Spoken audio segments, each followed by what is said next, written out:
Welcome back to more Sip the Tally. I'm your host, Coach Evans, and watching this Seahawks and Chiefs game with the naked eye Friday night, I noticed that the Seahawks were moving a little different when it comes to running the football, and they were very effective.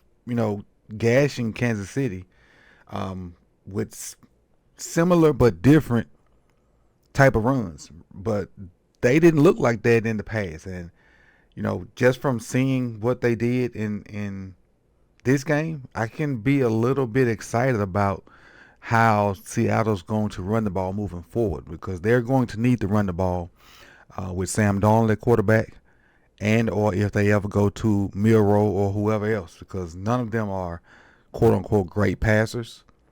Then their pass catchers have to be they have to be proven guys other than JSN. Well, they got Cooper Kupp too, but Cooper Kupp's on the he's older, let's say that. But not to go on a tangent, I'm here to talk about how Seattle ran the ball versus Kansas City. Let's take a look at what they did to do that. Appreciate you for joining me over here. More Sip the Tally.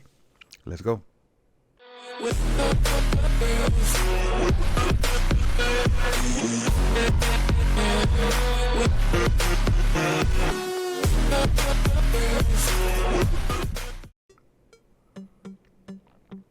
All right, so like I said, they ran the ball in a variety of ways.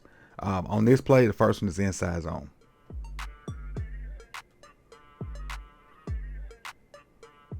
And watch the steps of the offensive line. Look at them, they lock and step. That first step is beautiful. Bam. Look at all of them first step. Almost identical. And that's what you want. Almost identical.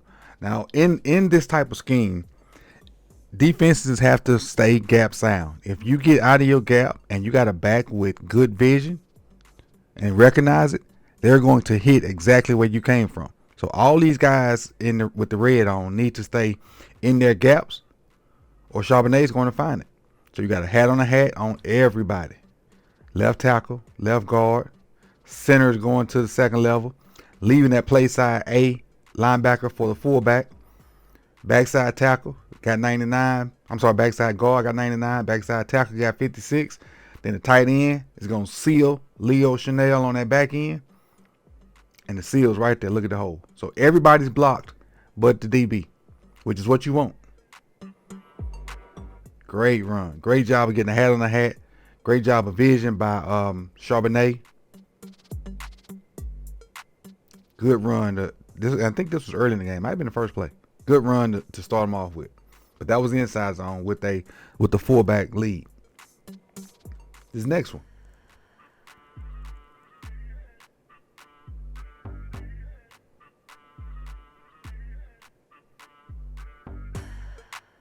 You got toss, which is a version of, you got pin and pull. You got pin and pull. And so what's going to happen on this is you're going to get these guys cracking down. And you're going to get these two guys pulling around it to try to get leverage. So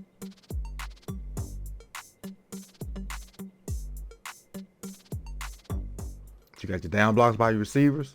Oh, no, I was wrong. It's the tight end and the tackle that's pulling around. And you get outside zone steps from everybody else.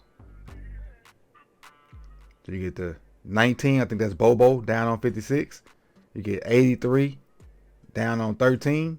And so now you got a tight end and an offensive lineman blocking two DBs. What an advantage. You got a tight end and an offensive lineman blocking two DBs with your back coming. Cut it right off the tackle. Who's this? For a nice game.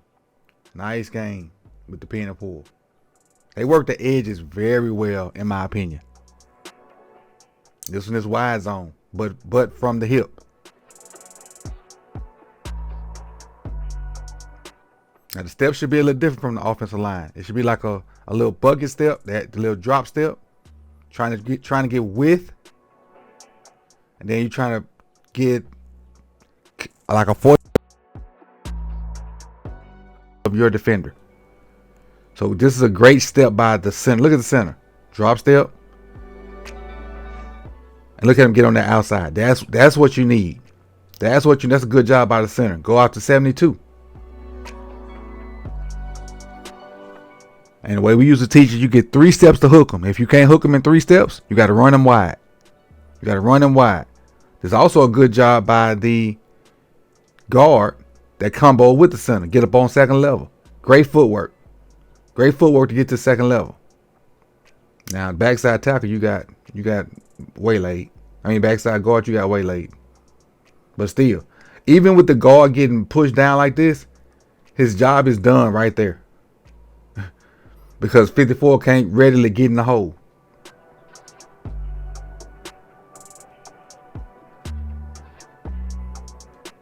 Then you got tight end folded in there to help out with 43.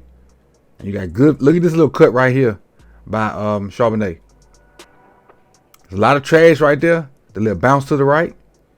Picked up another 5 yards. Good run, good blocking. Even with the backside guard getting barreled over.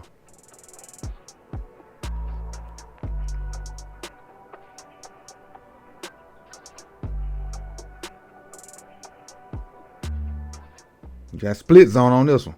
So it's basically inside zone, and what the split mean is the tight end on this backside is basically coming across the formation to block the end man on line of scrimmage. But sometimes they come across the formation to kind of wham folks too.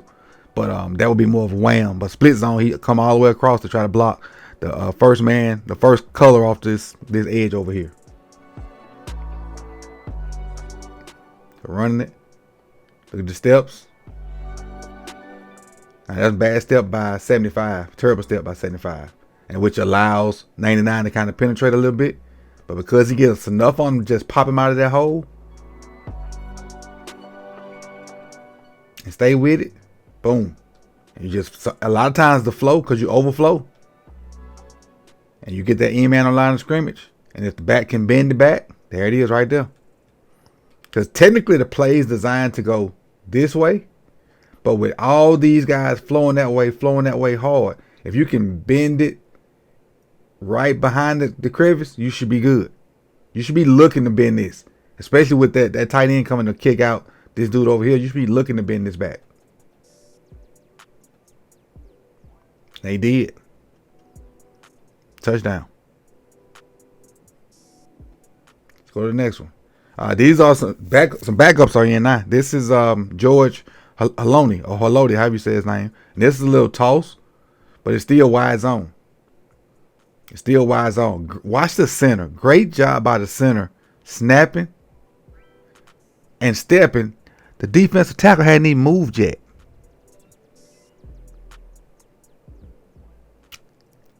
That's an awesome job by the center. Look at that. He snapped and stepped. The DT hadn't moved yet. And now he's on the side of the defensive tackle he needs to be. All he got to do is swing his hips around. Which is, there it is right there.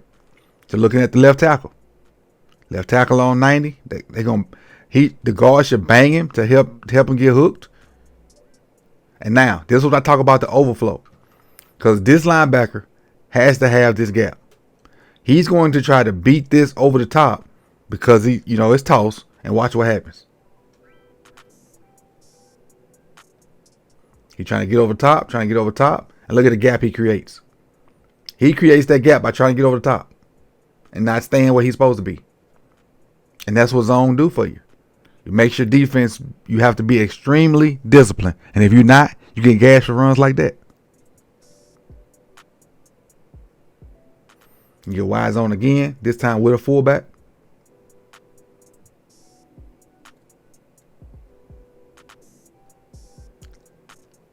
Steps in unison. Good job by the center of passing. Great job by the center of shucking and passing. Passing it off, and now the guard can pick it up. Great job. Center gets up on second level. Right guard gets his head on the right side. Right tackle and the tight end working that combo. And again, if you can't hook him in 3 steps, run them wide. Make them make a mistake. And so as the fullback is reading the blockers too. The fullback don't really have an assignment. He reading the block. And you see the gap opening up. His job is to hit that gap. And the back's job is to read the fullback. It's a thing of beauty. It's a thing of beauty. That's a great run for about 5 or 6 yards. Great run for about 5 or 6 yards. So I really just want to take a look at some of the run scheme that Seattle implemented Friday night, late Friday night for us, because I was impressed with how well they ran the ball, and I just wanted to bring a few of the points that I thought and share with you guys. So I appreciate you coming out. You could have been anywhere in the world, but you chose to be here with me. Like the video if you like it. Subscribe if you've not done so. And hit the bell so you be notified when the rest of this content drops for the 2025 football season. I appreciate y'all. Enjoy your Sunday. Peace and love.